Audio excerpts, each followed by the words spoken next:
Extra Time, May 2nd, 2019. Big show for you. Porg Smith, the GM of the Colorado Rapids. We've lost our first head coach, and Porg is here to tell us why and what might happen for the Rapids next. But there are bigger topics like how should, my kid see his first MLS game? The people need to have their say. Should baby talk be allowed on Extra Time radio? Yes. It's not all we talk about, though. So much more to come. Is there a highlight for you, Susanna, or? This is my Jim Curtin Appreciation Day. Yes, it is. Extra Time starts now. Oh, from New York, you are listening to Extra Time, driven by Continental from the AT&T MLS studios in Midtown Manhattan. I'm Andrew Wiebe with my partners in soccer, Susanna Collins. It's a Thursday. We love Thursdays. David Goss, you're always here. I appreciate that. And Bobby Warshaw. I'm going to leave then. Are you? Yeah, because if I'm not here, then you'll have to appreciate when I am here. Well, I always appreciate both of them.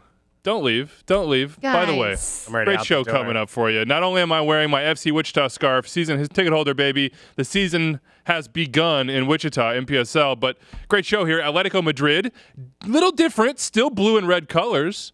Going to play the MLS All-Stars on July 31st in Orlando. We'll talk about that. MLS midweek, the Union are top of the East. It was Montreal on Monday. Now it's the Union. Meanwhile, there's an epidemic of coaches saying that their squads are not good enough. Alan Koch is the latest of FC Cincinnati. Have that to talk about.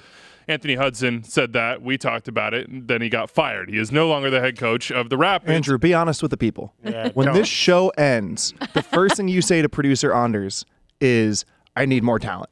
You go out there every single week and you say, if I had Daryl Grove, if I had Christian Polanco, we would be top of the charts. So don't act like... I'm pretty sure Anders is the one who does that. Yeah. I think Anders is throwing him under the bus. Yeah, the key is that we don't say it publicly.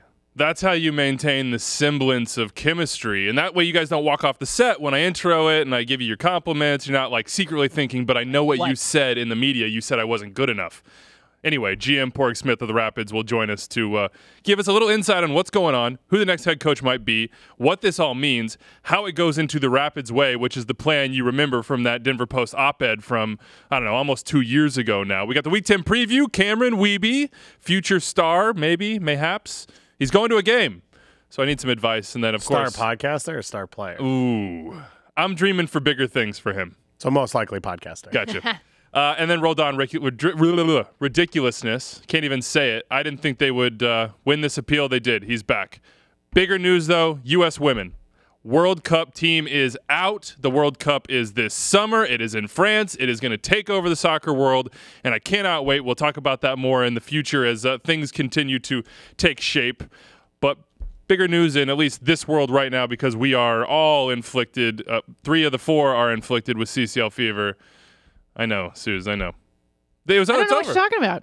Monterrey, you champions. are missing out. Yes. I feel bad for you. I am happy with my life and getting good sleep at night, and I didn't experience I'm content, Goss. like 65,000 people trying to jump out of the stands onto the field. Well, I watched the Game of Thrones episode last week, so that was enough excitement for me. So yeah, I'm good. You saying, it's been a long week. Are you saying Tigres fans are kind of like whites, or no?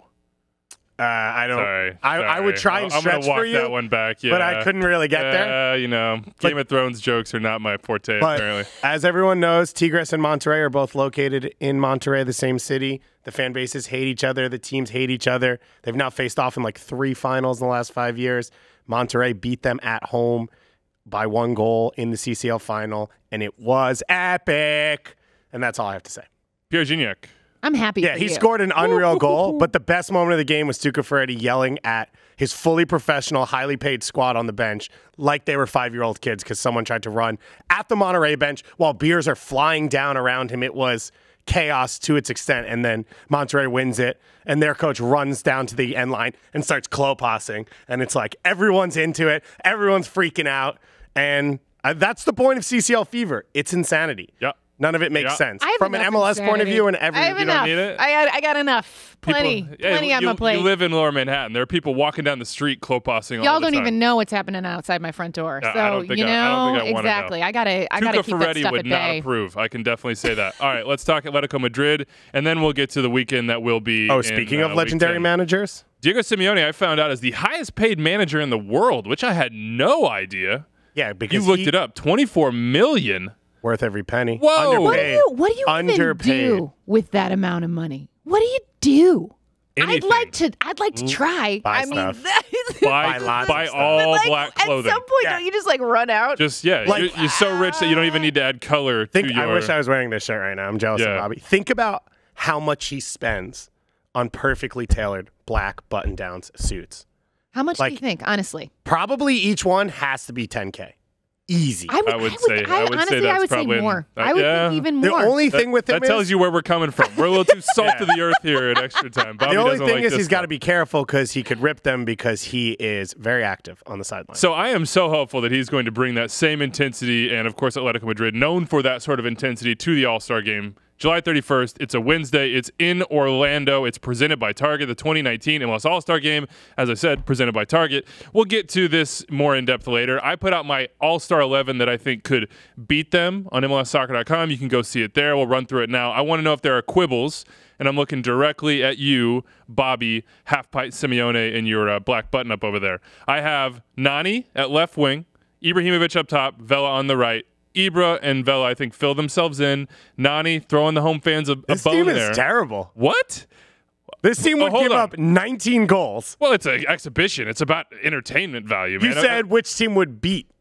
Yeah, but come on. We're not going in there and playing like double bunker, park two buses. Like, we want to entertain and win. You have Blake Smith and Mentoner as your fullback. Yeah, we're getting forward, baby. Yeah, all action. So you're playing a 2-4. Up and down. Up and down. Four. Up and down. Ziegler and Zimmerman are going to find a way, and Stefan Freiengol is going to cover up everything. And meanwhile, the engine room, the midfield, is just beautiful. I like that midfield. Alejandro Pozuelo, Nico Lodero, Jonathan Dos Santos. They all got a little bit of quality or a lot of quality in the final third. They all can cover ground. Nico works hard. I think this is, yes, probably a team that tactically has some weaknesses, Dave, but I'm sticking by it. I've already put it out publicly. I can't walk it back. This is it. I just have one question to ask or one point to make about it.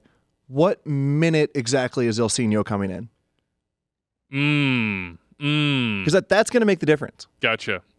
Not sure I agree on that one, but probably 55th if I'm going to put a minute number on it. Couldn't play for Diego Simeone? Who? Ilsinho. Probably not. Probably not. Let us know what you think. Atletico Madrid in this game, 401-2060-MLS. Extra time at MLSsoccer.com. Who should be on the team? Who are you going to vote for? I hope Simeone knows when he comes, if he asks me to do anything, I would do it. Like, if he came up behind me and he was like, Andrew has to go. What if he wanted to scratch your back? No, stop. That's uncomfortable. Well played. But he wouldn't do it like that. He would do it like that. Yeah, it would be a more of a physical back scratch. It would almost be best like manager in the world. He might wound you, actually, if he did that. All right, let's talk midweek. Enough Simeone. Union, 17 points. That's top of the Eastern Conference, tied with Montreal and D.C. On Monday, we said Montreal were big winners. So logically, I think we probably got to say the Union are big winners here, too. The flip side of that is that Cincinnati lost, and they continue to lose, and Alan Koch kind of buried his squad afterwards. He did it not more tactfully, let's say, than did Anthony Hudson. I want to start with the positive, though, Bobby. I know everyone knows by the name of Ilsinho, you... Have you invested yourself in the Union in some way, whether not necessarily in their success, but you're connected spiritually? What's going on? I'm spiritually connected to teams that play good, attractive soccer, which the Union do. And there is a question this year. I want to put this first place performance into context. This isn't just the Philadelphia Union in first place. This is the Philadelphia Union in first place in a year that was supposed to be a bum for them or just a lost year as they transition. Obviously, they wouldn't acknowledge that. They weren't going into the year saying, oh yeah, we're fine being 7th, 8th, 9th as we transition to this new era of Philadelphia Union soccer. But any logic suggested that it should have been because A, it takes time to learn a new system, but B, very few players in the old system fit the new system. By almost any measurement, this should have been a rough year for the Union, yet here they are in first place, a team that looks solid offensively, that looks organized defensively, and almost any way you put it, they are dangerous and well put together. I love this so much because number one, I love Jim Curtin. He's such a nice human being. But when we let's look at what happened this week, right? With Anthony Hudson, with guys like Alan Koch, basically kind of throwing their teams and players under the bus. Jim Curtin is a guy who the last 3 seasons at various points, people have been like, he's on the hot seat. He's got to turn this Union team around. Not once, not one time did he ever throw his players under the bus or make statements. He is a guy that will keep it in the locker room. He has his team's back. And now it's paying so many dividends right now. They're playing really, really well.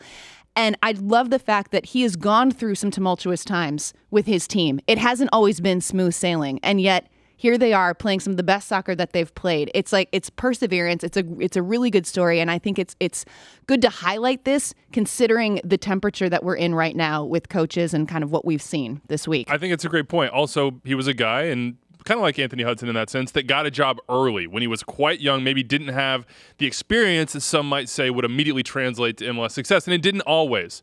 But you're right. He found a way to stick around. He found a way to improve as a coach. He found a way to get something out of the squad. Now, let's not paper over some of the cracks. There have been some bad seasons in Philly over the last couple of years, but generally you would say, under multiple general managers now, the trajectory has been up, and they've chosen, at least in a year since in this sense, with Ernst Tanner, for Jim to be that guy.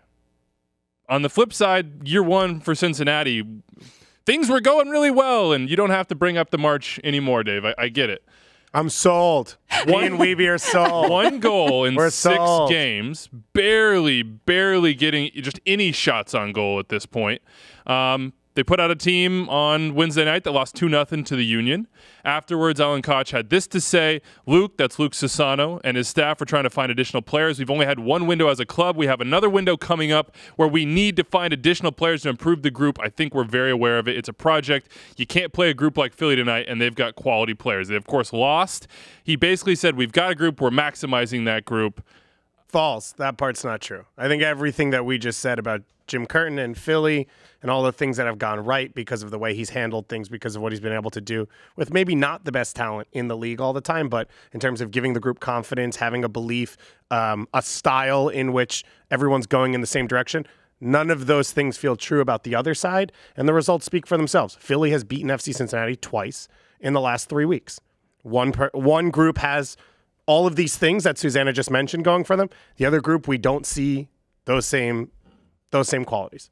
So we've talked about it on this show before, and nothing's changed. So I want to, as I saw these comments, and look, we all kind of sat here at this desk, and people out in the general media sphere and Twitter and everybody else said, "Ooh, I don't know, maybe this team doesn't have the talent to compete." And there was that, I don't want to call it a mirage because they earned those results early in the season, but there hasn't been a sustainability of that. But I think back to preseason, we were talking about like 3-4-3s with them, right? And then they switched it up again. And I remember sitting in a room and I can't even remember what city we were in for the combine. Orlando. Yeah, with Orlando. And talking to Alan Koch, and we were talking about how do you build an expansion team? How do you build a team that can compete? And he talked about culture and trust and work ethic that entire time. And so then it feels weird to me to then at this point to say something like this, which in my mind at least, and these are just the way I think about work, the way I think about work environments,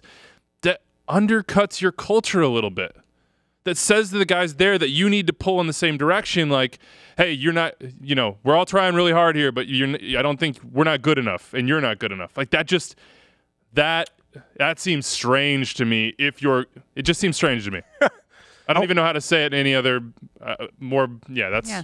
I want to dig into the talent issue because I find it so funny that after the fact, after a team's success, we look at their squad and say, oh yeah, of course they're winning. They have talent. But before the year, everyone was saying they don't have enough talent. And this Union team, to me, is the perfect example of that. If you were to go in preseason 2019 or maybe preseason 2018 and pick between FC Cincinnati's roster and the lineup that Philadelphia played last night, I mean, who was Austin Trusty? Who was Mark McKenzie? Who was Jack Elliott? Ray Gaddis was probably in the life support of his career. Who was Kasper Pizbilko in FIFA? Like, why? It's easy after the fact, after a team wins, to say, oh yeah, their players are good, their players are talented. But that was because of the work of the coach and the organization and the system. But to me, if you look at the Cincinnati lineup, you can't say before the fact, before they played games, that this wasn't as talented a group as Montreal and Philadelphia. And heck, I might even throw FC Dallas into that category. The Montreal one, Piatti's a difference maker. There's not a difference maker like that. But they're winning without him. What's their record lately without Piatti? It's fair. They're sitting at the top of the Eastern Conference as well. And you could make an argument that Montreal has no chance in the playoffs without Piatti, and that's perfectly fine. But they're probably going to get to the playoffs without Piatti, and at that point, you give yourself a chance. And it seems to me that most teams in the league should say, let's get to the playoffs and then hope we can figure it out in that one game. I argued with Bobby a lot today about this, and in sitting here, I actually don't fully disagree with you because I do think that there's enough on this roster. Now, the issues are a few things. One, hold on. Just to clarify, enough to what? To compete? To compete in Major League Soccer. The issues are a few. One is specifically compete is make the playoffs. Yes. Let's qualify that. To compete is to make the playoffs. To be in the conversation, to be close to that 7th spot. If you're 8th, it is what it is. A few things. One is you mentioned Philly and FC Dallas. Those are both organizations that have had years to develop and work with a lot of the guys who are being difference makers. So you could say on the surface that DePlane and Greg Garza are better than, Matt Real and Reggie Cannon and all those guys. But there is a difference between having those guys around for years and years. And so when they step into the team, Philly's more cohesive because they didn't just show up off a plane and meet everyone. They learned how to play soccer through these clubs and a lot of times through these two coaches. So that's something that we're not giving FC Cincinnati enough credit. But doesn't that go back to preseason? No. It's not fair. FC Cincinnati found out they'd be an MLS team. I know that it's not an equivalent. Less than a year ago, they found out they'd be an MLS team, right? It's not fair to say that they should be a cohesive club top to bottom with how many academy kids are in the two teams that we mentioned in Dallas and Philly, how many players have played together. Ray Gaddis has been there for years. So all of that's not fair to say against FC Cincinnati.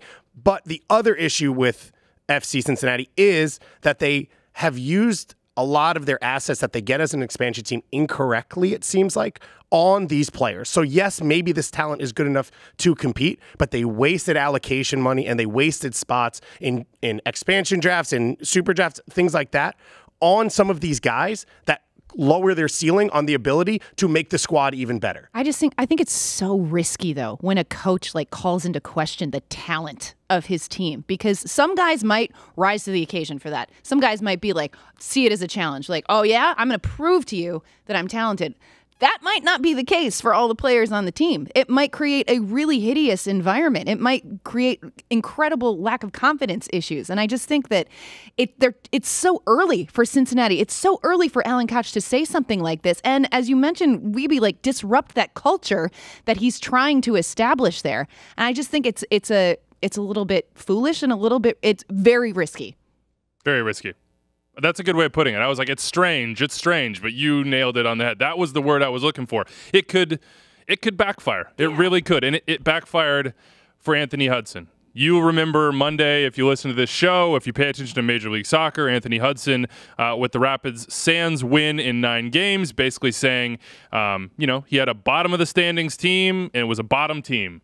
And we were just kind of flabbergasted. Well, the Anthony Hudson era in Colorado is over. He was hired in late November 2017. He did not make it a full year and a half. He had an 8-26-9 record, a negative 39 goal differential, and a little more than a year at the helm of the Rapids. This year, 0 wins, 2 points from 9 games, 0.22 points per game. That is way, way, way, way at the bottom of MLS right now. They've given up, of course, 24 goals in those 9 games. That's more than 2.5 per game. Not going to win like that. On track for 90. That would be, of course, an MLS record. You figure that things will come back down to earth, and that won't actually happen. You'll also remember Toronto FC in the 2018 CONCACAF Champions League. We talked about that a lot on this show. Quote, this is preseason for us. I mean, another instance where it was maybe just words. Forgot about that. Yeah. Forgot about and that. And then they also got upset by Nashville in the Open Cup last year. So that was their one game in the Open Cup. They didn't make any progress in that one. Forgot about that, too. He's out.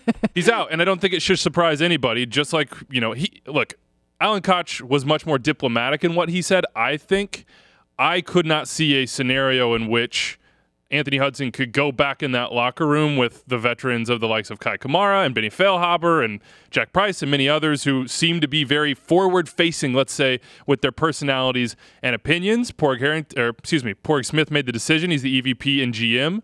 He said, it's over. I hired you, but the time is up. He's been there since January 2015. He's been the interim GM since August 2017, and he's had his current role since January 2018. He is on the line now for our AT&T Call to the Field. Porg Smith, the GM of the Colorado Rapids. Porg, how's it going? Good, Andrew, and you? It's going pretty well. We got to talk about the news of the day, though. Obviously, Anthony Hudson, about a year and a half as the head coach of your Major League Soccer team. Why didn't it work out here? I remember it was a worldwide search. He was the man. What happened?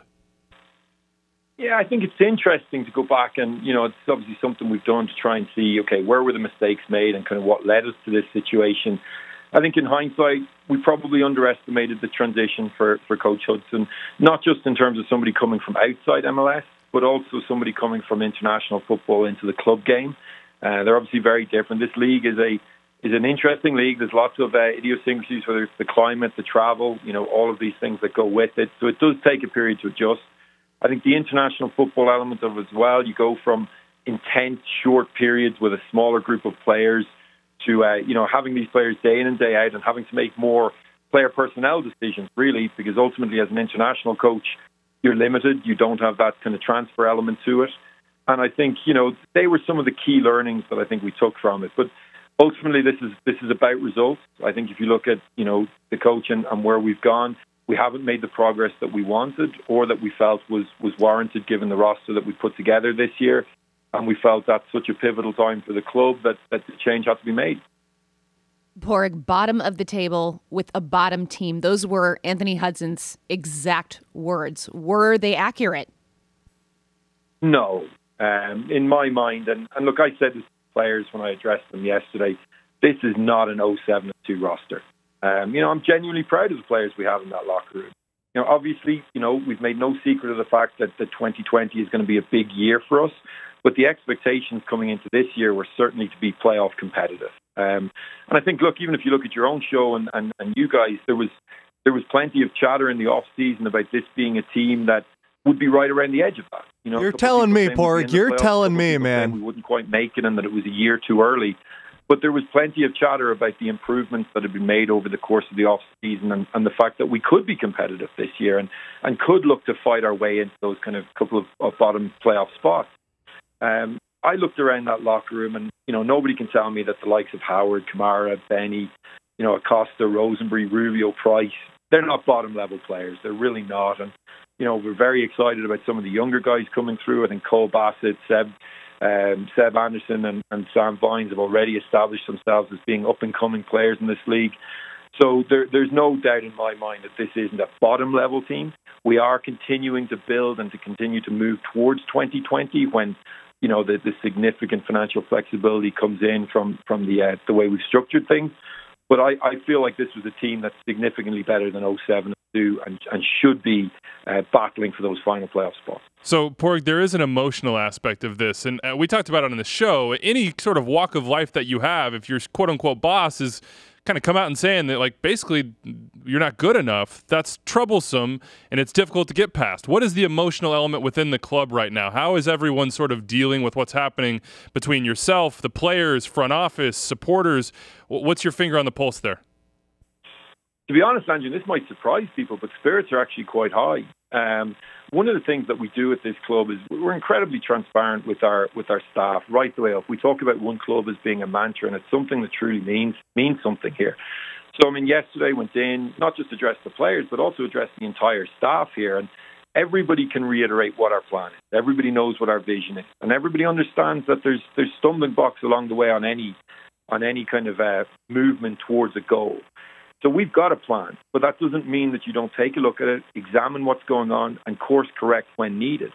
And I think we explained that. We went through it in detail yesterday. People understand it. People are still committed to the process. They're committed to what we're trying to achieve here. They know it's not a short-term fix, but they also know that we should be showing progress. So it's a hugely encouraging thing for us to see the commitment that our staff have and the desire that our staff have to continue to work hard and drive us forward towards our goal. Padraig, you know the job, you know the pressure. How much responsibility do you take for what's gone on, and why do fans, should they trust that you can get this club moving forward? Yeah, of course I take responsibility. Any leader who doesn't look at their own accountability isn't doing their job right. I think the key thing here, though, is to accept that we all make mistakes and don't double down on the mistake. Learn from it. Make the changes that are necessary. Don't make the same mistake again. As I've said, our plan is still strong. We know what we're doing. We know how we're driving towards 2020 and beyond. I think we have a good foundation of players. We did bring in some more experienced guys to kind of, move us forward and help us be competitive this year in Kai Kamara and Benny Feilhaber.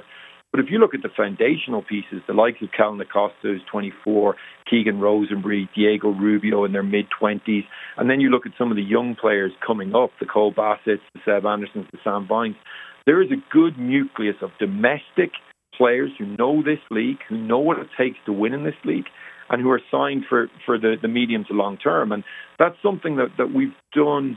We've taken a very calculated approach to that. And, there is pain along the way, and that's something that we've got to look at. But we've been very, very clear about how we're going to go and build this, and not denying ourselves the flexibility that we feel is needed when these contracts come off the books. Because don't forget, it's not just the DPs. There are also some TAM level contracts that come off next year as well. So everything has been geared towards providing maximum flexibility for 2020, but that doesn't excuse what's going on now. It doesn't excuse that. We should be playoff competitive. We should be better than 0-7-2, and that's why we need to course correct and make the move. So the key thing for me is to really, self-analyze, look at where the mistakes have been made, correct from that, get the right coach in now, and move forward. Thank you for coming on the show and answering these questions. Not everyone answers the call when Weeby sends it out to try and get them to take these. So thank you very much for that. You talked about looking forward to 2020. Connor Casey is taking over as the interim. When does the coaching search start, and what will that process look like? Well, I think ironically, we actually have a very large database of coaches that was based off our previous process. So that's a foundational piece. But ultimately, some very, very good candidates are out there on the market right now. We've had a huge number of applications already from yesterday and overnight. We do have our own ideas, we certainly do, and we're going to take the time, we're going to get it right, we're going to learn from those past mistakes and make sure that they're not made again, and we're going to put ourselves in a position to hire the right person for the job, someone who's committed to the vision that we have, and someone who can go and drive us forward on the field. So you mentioned there, Padraig, in kind of evaluating Anthony Hudson's time, that maybe he wasn't ready for this step, whether it be a day-to-day of a club and the transfer policy aspect of it, or Major League Soccer in itself. If I read between the lines there, does that mean that you are looking for someone with MLS experience, or is that not required? I think it's really important when you examine these things that you look at what brings success. So we have an analysis done on all clubs, on all coaches that have come into MLS, where they've come from, what their past experiences were. Have they been assistant coaches in MLS? Have they been head coaches in MLS? Have they come in completely raw from abroad? What are those backgrounds that have proven to be successful? But crucially, you've also got to look at what we're doing here as a club. So we're a club that's moving forward with what I would call is a youth-centric movement, where we do want to bring in players that are on the younger end of the scale, players that can develop, players that can play here, succeed here, and then potentially be moved on, into Europe, and we create a virtuous cycle that works for our club. So you need to find the person who's going to match that, the person who can ultimately educate these players, teach them, and help them to become the best versions of themselves. So I think that's really important, that you find the right balance. It's impossible to get it right. I mean, it's difficult enough anyway, but it's impossible to get it right if you don't know what you're doing. And that's why I would say that the most important thing is evaluating the plan, making sure we understand where mistakes were made, not making those mistakes again, and finding the right person. I do think having MLS experience and knowledge of the league is important, but is it the only key thing? It's not. And I think that's something that we have to take into account as well. But it is crucial. There's no doubt. It's very important. Last one here for you, Padraig. We'll let you get back to the search. I'm sure you have a lot to do here. You talk about 2020. Tim Howard, Shikel Zangashi, who's not with the team anymore, those will come off. You mentioned the TAM contracts. How much do you think that there's a spend that's going to happen here? Are there any limitations on what's available to you? We see this league sort of the gamut of investment from Atlanta United on down. Where do you think the Rapids might fall? We're excited about what 2020 is going to bring. I mean, obviously, we've got scouts out in the field at the moment, doing the work on that. We've identified a number of players that we think are going to be difference makers in our group and difference makers in the league. So we're excited to see some of these deals unfold over the next couple of months. There's no doubt we've got some areas we need to become more athletic on the back line. We still got a couple of days even in this transfer window to see if we can fix that. But moving into the future, we certainly need to bring in that high quality number 10 that I think this club has been searching for for a long, long time, and they haven't been able to get it right. So we need to get that right. We need to bring that player in. We need to make sure that we've got good balance, we've got good athleticism across the field, players that know how to win, exciting players that are going to help our fans enjoy the game, and players that are going to bring us to our ultimate goal, which is to be a perennial playoff team. All right. 25 more games in 2019. Big decisions to make for Padraig Smith and the Rapids. A head coach, perhaps signings in the future. Padraig, thank you so much for joining us. I'm sure we'll be in touch soon. Thanks, everyone. Appreciate it. Have a good day. All right. There are Padraig Smith's words on the matter at hand. He has another hire to make. They've got some issues to handle on the back line. He said they want to get more athletic there. The transfer window is not yet closed. Matt Doyle, the armchair analyst, has a very good piece on MLSsoccer.com talking about potential moves. Let's dig in. What do you think? What'd you make of it? I think he said a lot of the right things, which I would want to hear, which is I made mistakes. Mistakes can't be repeated, and you have to move on from them. And it was clear, which we don't often get, which was Anthony Hudson coming from an international job, coming from outside of Major League Soccer. My one question would be, he said, one of the things that you don't do as a national team coach, which you do with clubs, is transfers and player movement. But that can't be just him.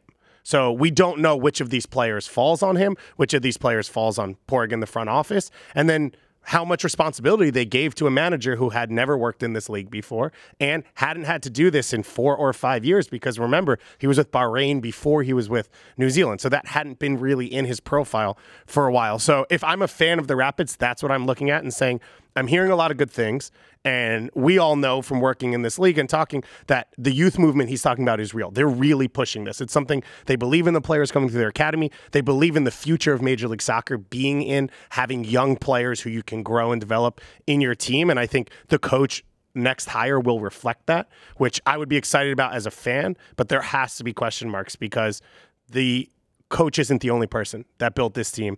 And we talked about FC Cincinnati and the talent being there. So I think there is a lot of talent in this Rapids team, and it's better than what it's been. But there are still question marks around a lot of the transfers that have occurred over the last 4 or 5 years. Absolutely. They get out from underneath these DPs, but we kind of poked at it. Like, what happens then?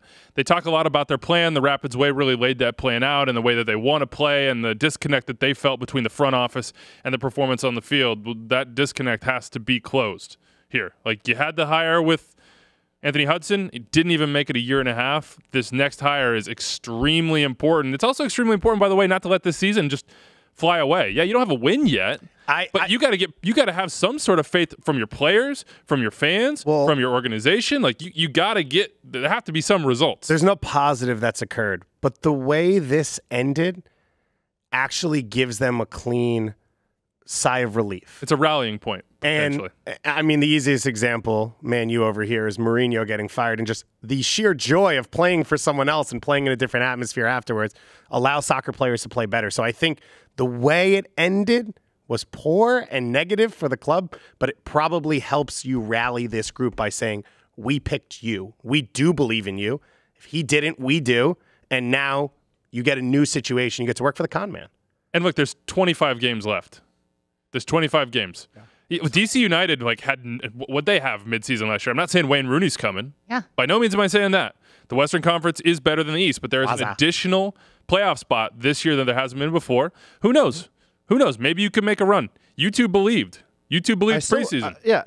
There's quality on this team. Who knows if there's enough quality to make up for the lack of a center back? I mean, that's real. I mean, and Padraig Smith deserves responsibility for that part. He made a lot of signings. He didn't sign a center back. You can't win in this league or any league without a center back. Well, they signed 2 TAM center backs. Neither of them worked. 2 years ago. Yeah, for sure. But right. For sure. Yeah, one of them on the certainly the one. I mean, Tommy Smith has to be a Hudson guy. He's with him in New Zealand, all that. Danny Wilson, TBD. But the quick point I wanted to make is I would like to see this team try to play the way that Liverpool started the game against Barcelona. In that diamond, Manchester United's done it points throughout the year. It's the way Belgium played against Japan or Brazil in the World Cup, where you play the diamond, but you split the strikers.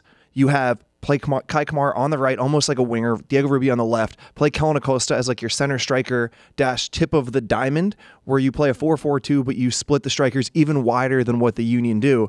And I think they have the players for that. Maybe they don't have the center back, but they have the personnel, and I'd be interested to see how they do with that system. I know that they're turning over all the rocks within Major League Soccer, outside, trying to find that center back, because Courtney Ford won't be back for a little while, and what they have clearly isn't working right now. But maybe Connor Smith, Connor Casey, a new voice, will help him out here. Let's talk MLS Week 10. Red Bulls, Galaxy, Saturday, 2 p.m. Eastern, ESPN. Can we just throw this, because Bobby put out a good tweet. Let us know who you think should be in the conversation to be that next manager, because, as Bobby pointed out, a lot of the obvious names like Mark Dos Santos, James O'Connor have been hired. Giovanni Savarese a couple of years ago. The one that you were like, it was like Caleb Porter before, where it was like, somebody's going to hire this guy. It's Also, just, when is it going to be? Also, Caleb Porter just got hired. So, like, a lot of the names have kind of disappeared that were the clear ones for a while. So who do you, as fans out there, think of if your club's looking at someone or potentially moving? Who do you think of as the future? Can we take bets here? Can we just put a little throw one out there? Skin on the line? So Taylor Twellman reported that Josh Wolf is probably the front runner, and Taylor knows things, right? So if he's the front runner, Robin Fraser is up. I think Tab Ramos gets the job. Current U20 coach. He's won with the team. I don't know how else to put it. I don't love the soccer they play. He has experience with young players. So Tab Ramos, to me, is the second front runner after Josh Wolf. Very interesting. Very interesting. Let's talk MLS Week 10. Let us know who you think. 401-206-0MLS. I want you guys to say name. I don't have a name. So Tab would have been. I think Tab is a good one based on what he's saying about the youth side of it and the combination, and also the fact that it kind of looks like this is maybe the last hurrah for Tab within U.S. soccer with the U20s. You go to the World Cup, and they've had a changing of the guard at the top as far as the management goes. Maybe they want to bring in their own guy on the U20 side. So two I would be interested in. Chris Leach, because of what he did with San Jose and maybe the way it works now with Almeida, because I thought he played good soccer with young players. And Steve Ralston, who didn't get a shot there. I would be surprised if Josh Wolf, after everything he's been through with Berhalter, left in year one of being the national team, part of the national team where he's played. I understand a head coaching job is different than an assistant, but I'd be surprised if he left for that. I look at USL, maybe a Hackworth type too. I know that it would feel a little bit like a recycle from Philadelphia, but he has a ton of experience with youth national teams, just won a title in USL with Louisville. So there's an option for you. Let us know what you think. Now we will finally get to Week 10, Red Bulls Galaxy, Saturday, 2 p.m. Eastern on ESPN. I have 4 tickets in my possession for this game, Susanna. One of those tickets, I don't know, will they make them for 18-month-old? Does he have to have a ticket? I've been you told. have to have a ticket if you're. I've been told you don't Baby? if you're under 2. Here's my biggest Cameron's question. coming. My biggest question. Why? Because you 4 tickets, he wasn't going to get one? No. Is Mindy coming? Mindy is on the fence right now. I think she's hoping for rain. Okay. It's supposed to be the nicest day of the weekend. No, Is it? but it's I'm concerned about the clear bag policy for you. Nice. And I didn't even think about that. And all the supplies that come with, the baby accoutrements. Sure. I mean, I'm gonna have a stroller. But it's not a big bag, and you gotta fit a lot of stuff. Or you bring like 6 of them, bag. right? I don't know if that works. That's a very good question. There That a might be limit the of how many loophole. clear bags? That could be the loophole. But I just want you to Arms be covered in clear bag. I want you to be as prepared as possible, Weeby, because the last thing you want is to get up to that security line and then they're like, "Ooh, no, sorry, you can't bring in that diaper." Oh my bag." God! And If I you're got like, to Red Bull Arena, what? And Cam's if I crying. made the journey and I cannot, Yeah. I will call somebody. Yeah. I'll be like, "Do you know who I am?" Hey, I just want to say, I'm going to go get some coffee. You let me know when the baby conversation is done. You don't have any advice here. You don't have any help. Like, Bobby. think about it. Be compassionate, Bobby. I would say this, though, based on what Susanna said. If there's one thing we know about Andrew and his child, it's that he's always big on preparation. Yes, exactly. That's why I'm having this conversation right now. That's why I'm having this conversation. I just can't wait for the Graham story. So this means he's a Red Bull fan. That's out there. He does have a Red Bull jersey. His first game ever, this is who he is. TID. Is that the way it works? Probably, because what else are you saying? Like, what else is he connected to? Well, I was assuming that I would let him choose when he was, cognizant enough to make that choice. I'm saying I assume this is his choice. I didn't get baptized as an infant. If we want to go real deep with this, Yeah. props to my parents. I didn't either. And I will not, quote unquote, soccer baptize him before he's ready to make that choice for himself. I like that. I think Yeah. that's good parenting. But he will be wearing a Red Bulls jersey just because I bought him one back in the day for like $10, was on sale. Anything that I need to, let's just say, Bobby, I'm trying to develop a very, well-rounded soccer supporter and potential player one day. What you as a developer of youth, what would you advise here? Do you have any advice, any feelings, any just sort of core beliefs that Churros are big. Churros are good at sports games. Makes you want to go back. I mean, he's 18 months, so I don't know that he's going to remember. He's gonna remember a He'll churro. remember a churro. Everyone remembers big old smile on his face. See? What's his attention span? We were definitely going to be doing a lot of walking around the arena. Okay. So if you see me and you see a young child with me, don't rush up on me because I might have to take you down, evaluate the threat. But come say hi. Come say hi. Cameron Weeby likes to give high fives. Bobby, I don't think you have anything. And that has been your analysis of New York Red Bulls versus the LA Galaxy. Hey, it's going to be a great game. I love that he's going to be at this game because one of the first games that really got me like, hey, I'm all in, I'm completely invested in Major League Soccer was, as I've said many times on this show, Giant Stadium, Josie, JPA, Cletus, the Galaxy, Beckham, Pavone. It was awesome. It was great. What a great game that was. 9 goals, 5-4. I mean, I was hooked at that point. This is the game, though. You said to me, Bobby, in the meeting that the Red Bulls were waiting for. What does that mean? Well, it feels like this is what they needed to get out of their slump. Because part of their slump is them not playing well. I think part of them was also just having the opponents that Red Bulls were always going to slump against this year. Teams who played direct, teams that didn't really interest them. But this is a team in the Galaxy who have been trying to play. And I think that they want to play. When you have Zlatan and Lletget and Dos Santos, you're a team that should want to have the ball. And those are the teams that Red Bulls do better against because they can actually press them and get havoc and second balls and all that. But it's also a game that the players are going to get up for. And this is something that as the season goes on, yes, Chris Armas did things with the team that aren't working, but I think there's also a big element that new players on bigger contracts, players who want to leave, players who are a little older, there's a complacency, but to play Zlatan in front of the big crowd on national television will be good for these players and ultimately good for the team. So if they don't get up for this game, if they fail this test, what does that mean for the Red Bulls? Yeah, you buy your toddler another jersey. make the real quick switch, huh? We'll see. Maybe they're selling Zlatan jerseys at Red Bull Arena. Dude, just get a Red Bulls 2 jersey. Yeah. Number 1 in You know what? You get me a Red Bulls 2 jersey. Let's be honest. Wally's boys, let's go. Goss has some extra Etienne Jr. jerseys at home. 5-0. Birmingham Legion. What's up? Dabgod Jr.? Yes. Dynamo, Dallas, got a rivalry match also on Saturday, so you can watch that Galaxy Red Bulls game, and then right afterwards, 4 p.m. Eastern, Univision and Twitter. That's in English there, the SAP, and it is free. Dynamo Dallas, Luchi Gonzalez. Honestly, when Porig was talking about the kind of manager that they were looking for, I was like, in my mind, I was like, Luchi. That's what I was thinking at the time. So can we just put something out there? Dallas headhunted Luchi Gonzalez, brought him to their academy, and developed him. That didn't happen by accident. So for every club out there who's like, well, we don't have this great up-and-coming young coach who's ready to come in, that is on you. I would like to leave that there. I like that. I like that. I appreciate that. I also appreciate the way they're treating Paxton Pomykal. He's hurt right now, but recovering. And they're going to sit him basically until the U20 World Cup because they want him to go. They want him to be a part of that. I'll remind you that a guy, Paul Pogba played in the U20 World Cup when probably people thought that was way below him. Paxton Pomykal, American players, I'd like to see them all if possible. I know there are complications with these MLS teams and fixtures, but would like to see the best team there as we can have. What is the state of the rivalry? That is a question for this match. What do you think, Susanna? State of this rivalry? I love that they're both, because they're like neck and neck in the standings right now, which I think I feel like, and I'm probably wrong, but it feels like it's been a while since that has been the case. Yep. I feel like Houston was maybe kind of like bottom dwellers for a while. So right now they're on even footing. And that, I think in any rivalry, that makes it more enticing and more exciting. And just the way the style of football that these teams play, I think is going to make for a really, really exciting derby. And I'm typically, like the last few years, I haven't gotten as jacked up for the Texas Derby. Are we calling it Derby? Can we do that? Yeah, El Capitan is what's at stake. I almost want to call it El Capitan. Yeah, it's a cool cannon. Isn't that what they call it?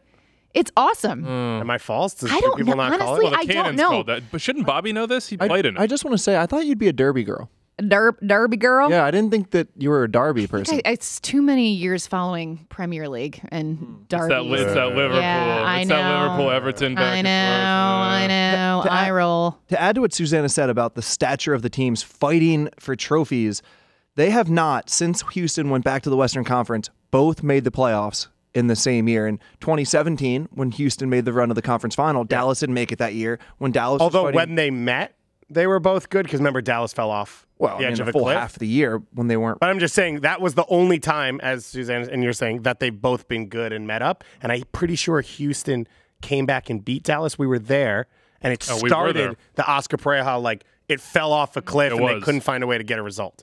But yes. So can I ask you this? Because I asked you about the state of the rivalry. Yeah. But you had Austin. We don't know. We're not in the Lone Star State. What happens? Is it like a triangle then, or I'm is it like very Dallas and interested in Houston this. and Austin are the Black Hats? I'm very interested in this because I wonder if Austin is going to kind of try to like muscle their way into this already established rivalry, and Houston and Dallas are just going to be like, haha, you're cute, like nah, keep it moving. Exactly. Keep it moving. The flip side of that is culturally, I felt living in Dallas that there is more of a cultural adversary with Austin just in the way they go about their lives. That Houston and Dallas are similar cities, similar type of people, a little bit of a natural rivalry because everyone in Dallas wants to be the best, but culturally it felt like Austin was the opposite to those two. I love that point. Can I give you a primer on how this is going to go down, Weeby? Sure. I want you to go and look at every comment on any New York NYCFC rivalry thing and look at the Red Bulls fans' comments, because that's what's about to happen is stop trying to force this rivalry on me. DC is my rival. Don't force this Major League Soccer, and it's always directed at you. Somehow. That's how this is going to go down. I guarantee I it. am not Major League Soccer. I'm like Bart Simpson writing on a chalkboard for you right now. Sporting Kansas City, Atlanta, Sunday, 9 p.m. Eastern on FS1. Pre- and post-game shows on MLS channels. That's MLS Matchday Central. Charlie Davies will be here with us. You got to tune into those and get your coverage on both sides. The post-game show is the full wrap from the weekend. That is always, in my opinion, the funnest thing that we do here in this studio. It is retro night. Sporting has their throwback Whiz kits that they will be I wearing. got one of those last year. Oh, I thought you were going to say this year, and I felt. I know. I'm a little heartbroken. Yeah. They only wasn't warmed us up in in them no last way. year, right? They Yeah. didn't actually play in them? That's right. That's correct. It is retro night. I think that's the case again this time around. Oh. I don't even know if they have 11 players to They're wear so them. cool though. Right? Oh my gosh. Do they even have enough players to like field a team here? Peter Vermees said they canceled training because they had like 6 guys. Jerso Fernandez, you saw him tumble into the goal. He broke his wrist on that. He's out 4 to 6 weeks. He had surgery on his left wrist. Gianluca Cabusios with the 17s. Jimmy Medranda's been out for a minute. Eric Hurtado's out for a couple months. Jalen Lindsey's out 5 months. Rodney Wallace is out for basically the season. Roger Espinoza's out for 2-3 months. Matt Beasler is the only one who could be back within a month. If Peter Vermees needs numbers for training, I think Bobby would love to jump into I'm definitely a Vermees 3 before guy. Rando. I'm definitely Rondo.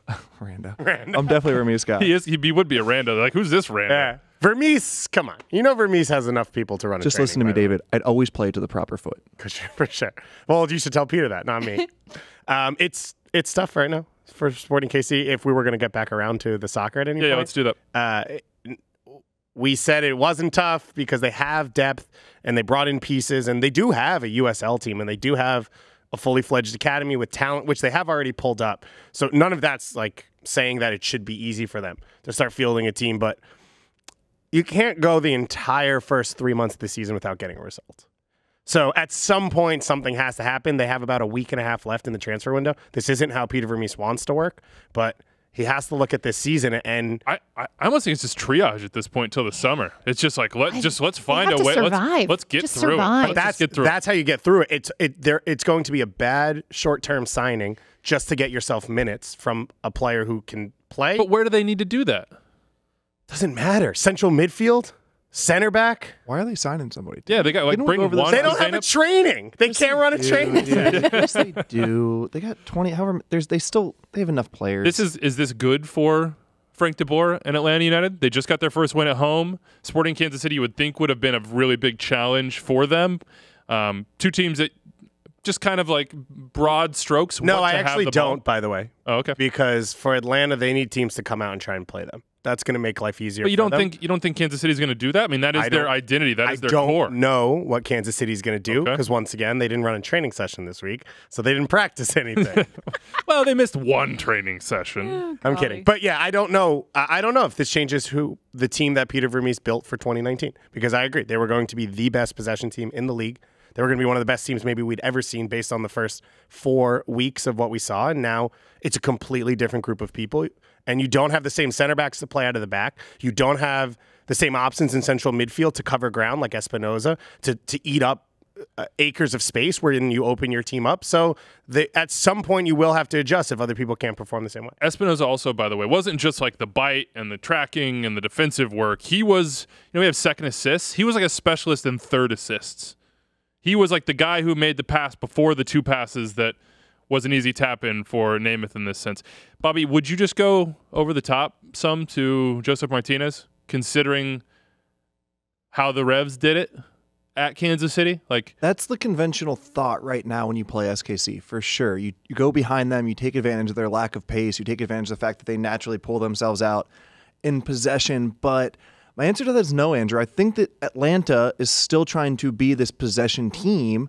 And one thing Frank DeBoer knows, for as much as you like or dislike Frank DeBoer, is that it takes time. And you can't try something for 9 weeks and go away from it for 1 week and then come back to it. That it's a 34-game season, and you've got to continue to chip away at who you want to be and building the identity that you want to ingrain. All right, that's the nightcap, the finale, Matchday Central right after it. It is on Sunday night, 9 p.m. Eastern on FS1, Sporting Kansas City, Atlanta United, our ESPN Plus game of the week. It is that time. Susanna, you are that person to kick us off. I am. Oh, man. Minnesota, Seattle, the Ozzie Alonso game. No, I love it when there are matches like this and there's like a really like lovely kind of storyline there, because Ozzie spent so many years in Seattle. He's so beloved there. He was so good for them. And he spoke this week about it. He said, he's like, I'm going to have to work really hard at containing my emotions. And I think Iko Para said last week, he was like, this is for Ozzie. Like, this week is about Ozzie. And so I think just the opportunity too for like guys like Christian Roldan, who talked about Ozzie Alonso being a mentor to him and kind of being Christian able to. Roldan suspended. Oh, No, he's not. No, he's not. I love storylines like this, and I think it's going to be an emotional day for both sides. So look forward to that. Bobby, ESPN Plus, what are you watching? I'm going to take DC hosting the Columbus Crew, because the Columbus Crew only a few weeks ago were in first place in the East. We talked about them the same way we talked about Montreal and Philadelphia. But the one thing I think we missed about Columbus is that they weren't playing well. At least we noticed it, and we thought that it was them not playing well and finding ways to get points without playing well. And at some point they would play well and get more points. But it was actually the other way, that they got lucky getting those points. And guys, I just think that the Crew are in a little bit of trouble right now. If you look at that team, they are not. It feels the same way that when Caleb Porter took over Portland. He wanted to possess, or a little bit what Gio Savarese is going through with Portland. They wanted to possess, they wanted to play open, they wanted to be an attacking team, but can Gyasi Zardes do that? Can Pedro Santos or Rubinho or 2019 Justin Miram do that? Probably not. And they have to rethink who they are, reinvent who they want to be a little bit in order to get back on track. Toronto, thinking a little bit right now. I think that's your ESPN Plus game of the week, right? Yeah, Toronto-Orlando. I think this game for Toronto will be a little bit cleaner because Orlando will come out and play in transition a little bit, and I think that's moments where Pozuelo can find some success. And when you watch the way they played against Portland at home, right now without Josie Altidore and without whatever TAM signing we believe they will make in the attack, which I think is completely necessary for them to make. It's not a luxury. They need one more player to take some of that creativity. But Pozuelo's dangerous in those moments in transition, and he can set up the speed that they do have around him, and it'll be different than trying to break down a low block against Portland consistently where they just didn't create chances. Paul Tenorio, by the way, before I get to Paul, home game Orlando, always watch that. And Toronto's been super gappy too. Like, this one feels like it might be the highest scoring game of the weekend. On that note, Paul Tenorio says that TFC are in negotiations with Omar Gonzalez. Yeah, I think it's a good signing. It's an additional player who I would trust on that back line. It gives you flexibility because he could play in 4 or 5 in the back, but I still don't think that's the biggest necessity. I understand that the defense has been bad this year. Watching them the last 2 weeks, I haven't seen it. I still think they need one more attacking piece to take some of the pressure off Pozuelo and some of the reliance on Josie's health. They need to get Josie back. No doubt about that one. Mine's going to be Colorado-Vancouver on Friday night. MLS Friday night on TSN, also ESPN Plus here in the U.S. Colorado, just to see how they respond. You know, it's been a big week. How do you respond? You need to get a win. This could be an opportunity. Vancouver is second to bottom in points per game.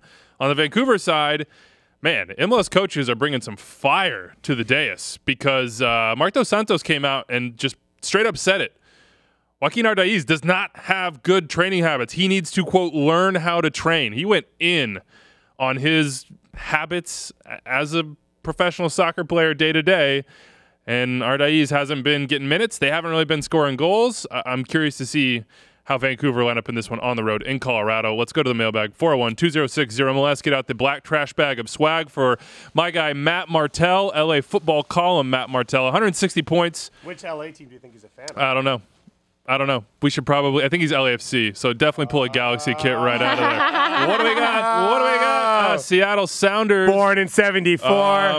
Let's see who. It's a double. So you have a Nico Lodero here and a Raul Rui Diaz. Whoa. TPK. Producer Anders is pretty unhappy that we're giving this away. He tried to take it from us, and we would not allow it. So, of course, if you want to win a signed jersey and perhaps, go home with one of these bad boys, join our fantasy league. You can do it at any time. It's just whoever has the most points week to week. So you don't have to play all season long to be a winner for our league here. What do you have? You guys are all already winners because you're listening and watching Extra Time Radio.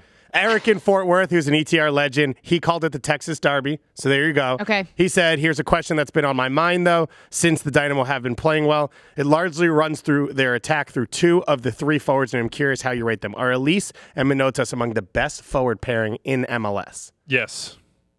I'm trying to think of right now, off the top of my head, one that I would put above it. Well, if you're calling a front 3 a pairing, because that's kind of what he's doing, then LAFC's in there because they have Vela and Rossi. Yeah, and I think, and if you want to, you could even throw in at times when Dio's on form and he's scoring like 2 goals a game, he could be in that conversation. There was a time when Atlanta would have been your number 1, Miguelito, and Joseph. I still think that, name-wise, maybe not production-wise yet, they're probably in that category. Pozuelo and Josie, if you count Pozuelo, but he's more of a midfielder, so probably not. Okay. Where's Acosta and Rooney into this at this point? Oh, yeah. Would Namath and like a Johnny Russell went on form be, but I don't think so. I don't think with Mauro Manotas and Albert Elise. You don't gotta laugh at me. Be nice, Bobby. Other than that, I mean, Zlatan and they don't really have a second one. Well, Alessandrini's hurt. Yeah. So, yeah. Darwin and Angela?